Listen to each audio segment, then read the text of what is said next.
ప్రజాపాలన ప్రగతి ప్రణాళికలో భాగంగా విద్యా వారోత్సవాల కార్యక్రమంలో భాగంగా ఎల్బీ స్టేడియంలో విద్యార్థులు నిర్వహించిన స్టాళ్లను ముఖ్యమంత్రి శ్రీ రేవంత్ రెడ్డి గారు సందర్శించారు. గడిచిన విద్యా సంవత్సరంలో అత్యుత్తమ ప్రతిభ కనబరిచిన విద్యార్థులతో సంభాషించారు. విద్యాశాఖ ఆధ్వర్యంలో ఏర్పాటు చేసిన ఈ స్టాళ్లలో విద్యార్థులను పలకరిస్తూ ముఖ్యమంత్రి గారు పలు వివరాలను అడిగి తెలుసుకున్నారు.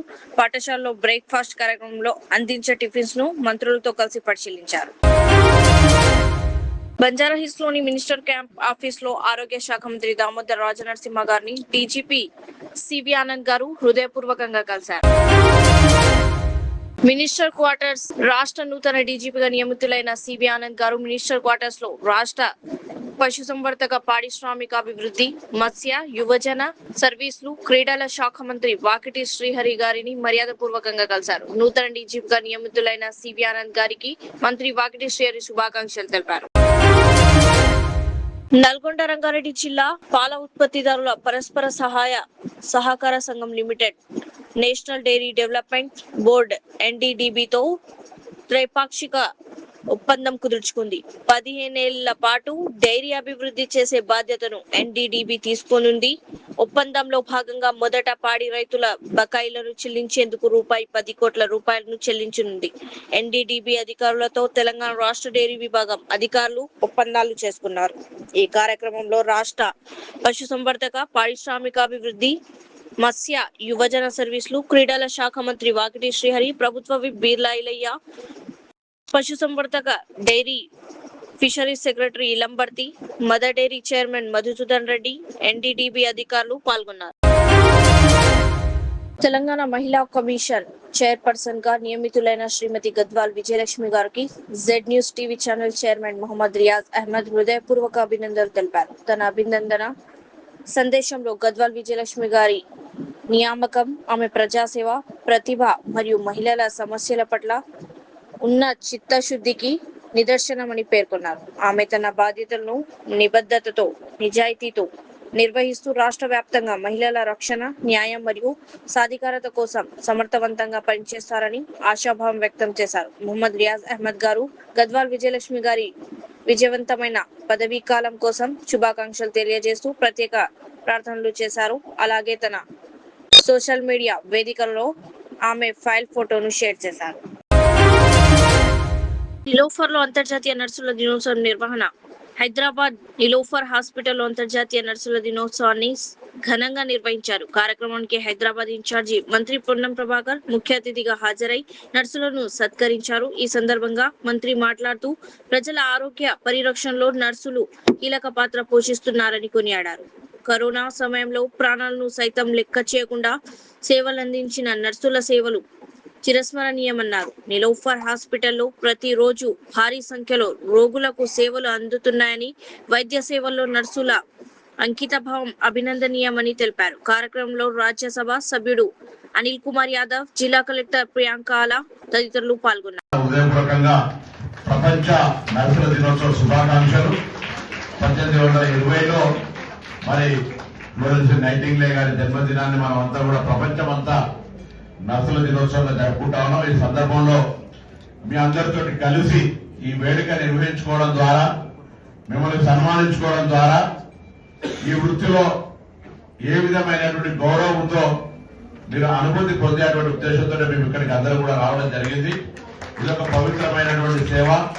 ఈ సేవ ద్వారా అనేక మంది, వందల వేల మందికి మీ యొక్క ఉద్యోగ కాల పరిమితి లోపల సర్వీస్ చేసే అవకాశం ఉంటుంది. తప్పకుండా ఏ విశ్వాసంతో అయితే మీరు రోగికి సంబంధించి ఎటువంటి ఎంత ఇబ్బంది ఉన్నా, రోగికి ఎటువంటి వ్యాధి ఉన్నా మీరు చేసేటువంటి సర్వీసులు చూస్తే తప్పకుండా ఎవరైనా మీ సర్వీసును అప్రిషియేట్ చేయాల్సిందే. ఈ సందర్భంలో మీ అందరికీ కూడా హృదయపూర్వకంగా ప్రభుత్వం తెలంగాణ పక్షాన మీ అందరికీ అభినందనలు తెలియజేస్తా ఉన్నాం.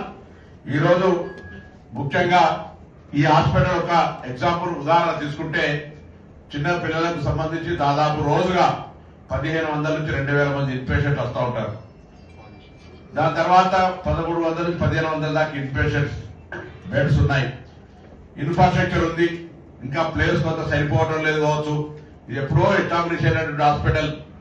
ఇంకా దీని తర్వాత 100 హాస్పిటల్ వచ్చినా ఇలా నీలోఫర్ ఇస్ నీలోఫర్. కాబట్టి ఇందులో పనిచేస్తున్న నుంచి మొదలు పెట్టుకుంటే కింది క్షేత్రస్థాయి దాకా అభినందిస్తా ఉన్నా. ఇందుకు సంబంధించి ఇప్పుడే గౌరవ పార్లమెంట్ సభ్యులు చెప్పినట్టుగా ఒక 2D ఎకో సెంటర్ ఇచ్చినారు. ఇప్పుడే నాకు సూపరింటెండెంట్ గారు చెప్పినారు ఒక MRI మేము ఇలా MNJ పంపాల్సి వస్తుంది. నేను కలెక్టర్ గారిని ఏదైనా అవైలబుల్ ఫండ్స్ ఒక ప్రపోజల్ రాయండి మీరు మెడికల్ సెక్రటరీ. నేను కూడా ఇప్పుడే క్రిస్టియానా గారికి మాట్లాడాను. క్రిస్టియానా మేడం కు సంబంధించి విషయాన్ని నోటీసులో తీసుకువెళ్ళాను. తప్పకుండా దాన్ని కూడా తీసుకొచ్చే ప్రయత్నం చేస్తాం. ఈ సందర్భంలో ఒకటే మాట, నర్సులకు సంబంధించి డాక్టర్ గా మరి ట్రీట్మెంట్ చేస్తుండొచ్చు. డాక్టర్ ఆ యొక్క వ్యాధిని డయాగ్నోజ్ చేసి మెడిసిన్ ఇస్తాడు కావచ్చు, కానీ అది మెడిసిన్ ఇంటర్నల్ గా పనిచేస్తుంది, మనకు బయటికి విజిబుల్ కాదు. కానీ నర్సు సర్వీస్ అనేటువంటి విజిబుల్. ఆ పేషెంట్ యొక్క మనం మీరు యాక్సెప్ట్ చేసినా చేయకపోయినా మున్నాబాయి MBBS సినిమా లాగా అంటే ట్రీట్మెంట్ ఒకవైపు 50% అంటే 50% సర్వీస్ మీద తప్పకుండా పేషెంట్ రికవర్ అవుతారు. That is my believe. నాకు పూర్తి విశ్వాసం ఉంది. ఎందుకంటే డాక్టర్ చదువుకుంటేనే రోగ నివారణ అవుతుందనే కాదు, ఇలా నర్సులుగా మీరు పేషెంట్స్ చేస్తున్న సర్వీస్. నేను ఒక్కొక్క పేషెంట్ చూస్తూ ఉంటే హాస్పిటల్కి వస్తే మనం దూరం చూసి ముక్కు పట్టుకొని వెళ్ళిపోయేటువంటి పరిస్థితి. Not criticizing anybody, but atmosphere, అటువంటి అట్మాస్ఫియర్ లో కూడా మీరు పేషెంట్ సర్వీస్ చేస్తూ ఉంటారు. ప్రాణం పోతుంటే కూడా ప్రాణం దక్కేయడానికి ప్రయత్నం చేసేటువంటి ప్రయత్నం జరుగుతుంటది. మీరు ఇబ్బంది పడుతున్నా, ఎంత అక్కడ తీవ్రమైన అనేక ఒత్తిళ్లు ఉన్నా పేషెంట్ కు సమయాలకు సంబంధించి ఎటువంటి స్వార్థం లేకుండా పనిచేసేటువంటి వ్యవస్థలో ఉన్న మీ అందరూ కూడా హృదయపూర్వకంగా మనసు నిండా మీ అందరికీ అభినందన తెలియజేస్తా ఉన్నా. అందుకే నిన్న డిఎంఎస్ఓ గారు నేను ఎడ్యుకేషన్ వారోత్సవాల సందర్భంగా కలిసినప్పుడు మరొక ముచ్చట వచ్చి ఇట్లా రేపు నర్సింగ్ మా దామోదర రాజనరసింహ గారు సాయంత్రం నర్సులకు సంబంధించిన నియామకాలు ఇస్తా ఉన్నారు. మనం కూడా హాస్పిటల్ పోయి కొంతమంది నర్సులను సన్మానం చేస్తామని చెప్పగానే నీలోపల హాస్పిటల్ కలెక్టర్ గారితో మాట్లాడి ప్రోగ్రాం తీసుకున్నాం. నేను మరొకసారి హృదయపూర్వకంగా మీ అందరికీ మనస్ఫూర్తిగా అభినందన తెలియజేస్తాను. ఈరోజు ప్రపంచ నర్సుల దినోత్సవం సందర్భంగా మీ అందరూ కూడా మంచి సర్వీస్ ఇవ్వడం ద్వారా పేద ప్రజలకు పెన్నిది, పేద ప్రజలకు అడ్రస్ అయిన ముఖ్యంగా ఆసుపత్రుల వాళ్ళ ట్రీట్మెంట్ కు సంబంధించినటువంటి విషయంలో మరింతగా ఇంకా సర్వీస్ ఓరియంటేషన్ తో చేయాలని ఆకాంక్షిస్తూ మీ అందరికీ ప్రపంచ నర్సుల దినోత్సవ శుభాకాంక్షలు తెలియజేస్తూ ధన్యవాదాలు తెలియజేస్తాను. జిల్లా కలెక్టర్లతో ప్రారంభమైన ముఖ్యమంత్రి రేవంత్ రెడ్డి వీడియో కాన్ఫరెన్స్. రాష్ట్రంలో మొక్కజొన్న కొనుగోలు, వరి ధాన్యం సేకరణపై జిల్లా కలెక్టర్స్ తో సీఎం వీడియో కాన్ఫరెన్స్. హాజరైన మంత్రులు తుమ్మల నాగేశ్వరరావు, ఉత్తమ్ కుమార్ రెడ్డి, కోమటిరెడ్డి వెంకటరెడ్డి, అడ్లూరి లక్ష్మణ్ కుమార్, ఎంపీ వేం నరేందర్ రెడ్డి, ప్రభుత్వ ప్రధాన కార్యదర్శి రామకృష్ణారావు, ఉన్నతాధికారులు. వీడియో కాన్ఫరెన్స్ లో పాల్గొన్న మంత్రులు జూపల్లి కృష్ణారావు, వాకిటి శ్రీహరి, సీతక్క, వివిధ జిల్లాల కలెక్టర్లు. కొల్లాపూర్ లో గర్భిణీలు, బాలింతల కోసం ఉచిత ఎలక్ట్రిక్ బ్యాటరీ వాహనాన్ని మంత్రి జూపల్లి కృష్ణారావు ప్రారంభించారు. బస్టాండ్ నుంచి మాతా శిశు సంరక్షణ ఆసుపత్రికి రాకపోకల ఇబ్బందులు ఎదుర్కొంటున్న రోగుల కోసం ఈ సేవను అందుబాటులోకి తీసుకొచ్చారు. హైదరాబాద్ కు చెందిన గుడ్ యూనివర్స్, ఆర్సేసియం సంస్థల సహకారంతో ఏర్పాటు చేసిన ఈ పర్యావరణ హిత వాహనం పేదలకు ఎంతో ఉపయోగపడుతుందని మంత్రి తెలిపారు. ఖరీఫ్ సీజన్ కు అవసరమైన యూరియా నిల్వపై మంత్రి తుమ్మల నాగేశ్వరరావు ఎరువుల కంపెనీల ప్రతినిధులతో సమీక్ష నిర్వహించారు. మే నెలాఖరు నాటికి రాష్ట్రంలో కనీసం 3.50 లక్షల మెట్రిక్ టన్నుల యూరియా బఫర్ స్టాక్ సిద్ధంగా ఉంచాలని అధికారులను ఆదేశించారు. రామగుండం ఎరువుల కర్మాగారంలో ఉత్పత్తి అయ్యే యూరియాలో 90% తెలంగాణకే కేటాయించాలని కేంద్రాన్ని డిమాండ్ చేశారు. ఎంఆర్పీ కంటే అధిక ధరలకు ఎరువులు అమ్మితే కఠిన చర్యలు తీసుకుంటామని హెచ్చరించారు. నానో యూరియా వినియోగంపై రైతులకు అవగాహన కల్పించాలని రాష్ట్ర ఫెర్టిలైజర్ యాప్ నమూనాలో కేంద్రం కొత్త యాప్ ను మే 21 నుంచి రంగారెడ్డి, మేడ్చల్ జిల్లాలో ప్రయోగాత్మకంగా అమలు చేస్తున్నట్లు తెలిపారు. వెల్గటూర్ మండలం కమ్మరపల్లి మోడల్ స్కూల్లో రాష్ట్ర సాంఘిక సంక్షేమ శాఖ మంత్రి అడ్లూరి లక్ష్మణ్ కుమార్ సమ్మర్ క్యాంప్ ను ప్రారంభించారు. ప్రభుత్వ పాఠశాలలో మౌలిక సదుపాయాల అభివృద్ధికి సీఎం రేవంత్ రెడ్డి ప్రాధాన్యం ఇస్తున్నారని తెలిపారు. విద్యార్థులు ప్రభుత్వ సౌకర్యాలను వినియోగించుకుని చదువులో రాణించాలని సూచించారు. అనంతరం కిషన్ రావుపేట ధాన్యం కొనుగోలు కేంద్రాన్ని పరిశీలించి రైతులకు ఇబ్బందులు లేకుండా కొనుగోలు పూర్తి చేయాలని అధికారులను ఆదేశించారు. తెలంగాణ మహిళా కమిషన్ చైర్పర్సన్ గా నియామకం. సీఎం రేవంత్ కు గద్వాల్ విజయలక్ష్మి కృతజ్ఞతలు. తెలంగాణ మహిళా కమిషన్ చైర్పర్సన్ గా నియమితులైన గద్వాల్ విజయలక్ష్మి ముఖ్యమంత్రి రేవంత్ రెడ్డికి కృతజ్ఞతలు తెలిపారు. Deputy CM Bhatti Vikramarka, Congress in charge Meenakshi Natarajan, PCC chief Mahesh Kumar Goud గారితో పాటు పార్టీ అధిష్టానానికి ధన్యవాదాలు చెప్పారు. మహిళల హక్కుల పరిరక్షణ, కమిషన్ సేవలను రాష్ట్ర మహిళలకు మరింత చేరువ చేయడంపై ప్రత్యేక దృష్టి సారిస్తామని తెలిపారు. Greater Hyderabad centering contractors association ప్రతినిధులు ఎంఐఎం అధ్యక్షుడు బారిస్టర్ అసదుద్దీన్ ఓవైసీని కలిసి నిర్మాణ కార్మికుల సమస్యలపై వినతి పత్రం సమర్పించారు. ప్రమాదవశాత్తు మరణించే కార్మికులకు ప్రస్తుతం ఉన్న ₹10 లక్షల పరిహారాన్ని ₹20 లక్షలకు పెంచాలని, సెంటరింగ్ రేటును చదరపు అడుగుకు ₹51గా నిర్ణయించాలని కోరారు. ఓవైసీ ఆదేశాల మేరకు ఎమ్మెల్యేలు మొహమ్మద్ ముబీన్, కౌసర్ మొయ్యుద్దీన్, కార్మిక శాఖ మంత్రి గడ్డం వివేక్ వెంకటస్వామిని కలిసి సమస్యలపై తక్షణ చర్యలు తీసుకోవాలని విజ్ఞప్తి చేశారు.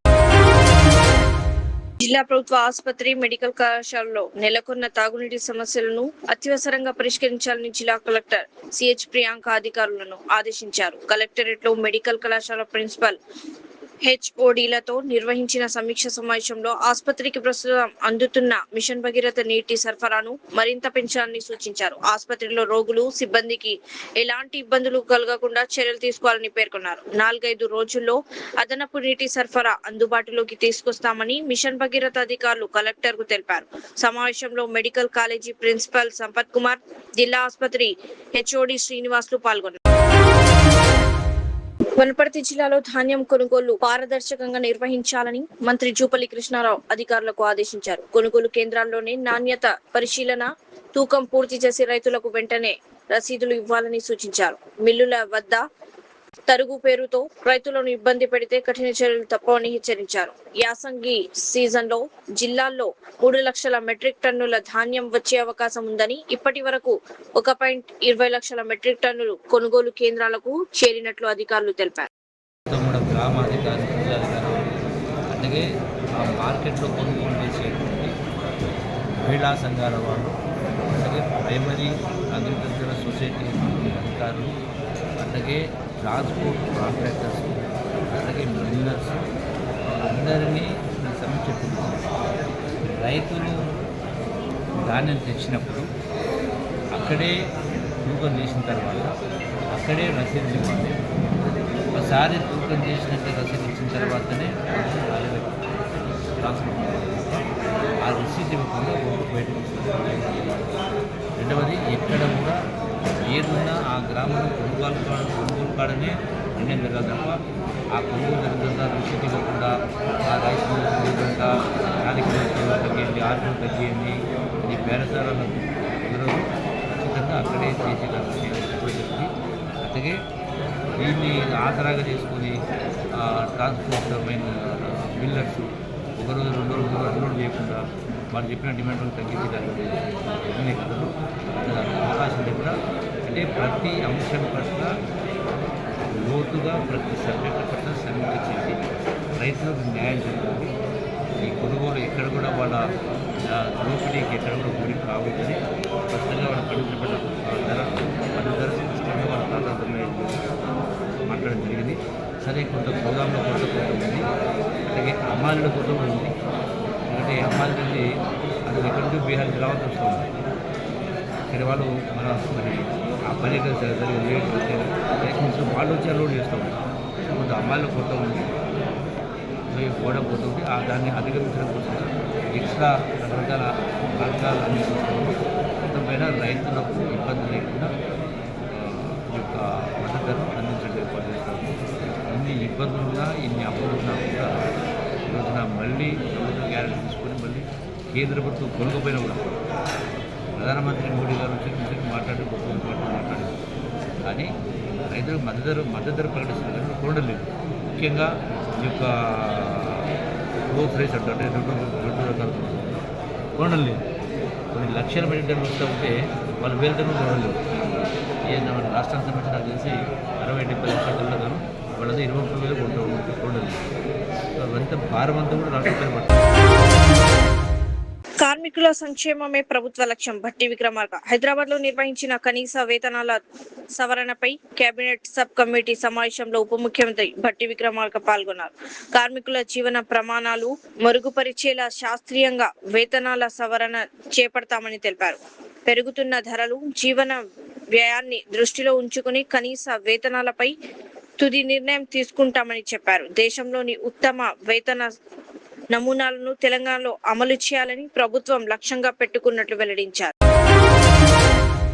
వికారాబాద్ నియోజకవర్గం ధారూర్ మండలం కేంద్రంలో లబ్ధిదారులు నూతనంగా నిర్మించుకున్న 2 ఇందిరమ్మ ఇళ్లను ప్రారంభించి గృహ ప్రవేశంలో పాల్గొన్న తెలంగాణ రాష్ట్ర శాసన సభాపతి, వికారాబాద్ నియోజకవర్గ శాసనసభ్యులు శ్రీ గడ్డం ప్రసాద్ కుమార్ గారు.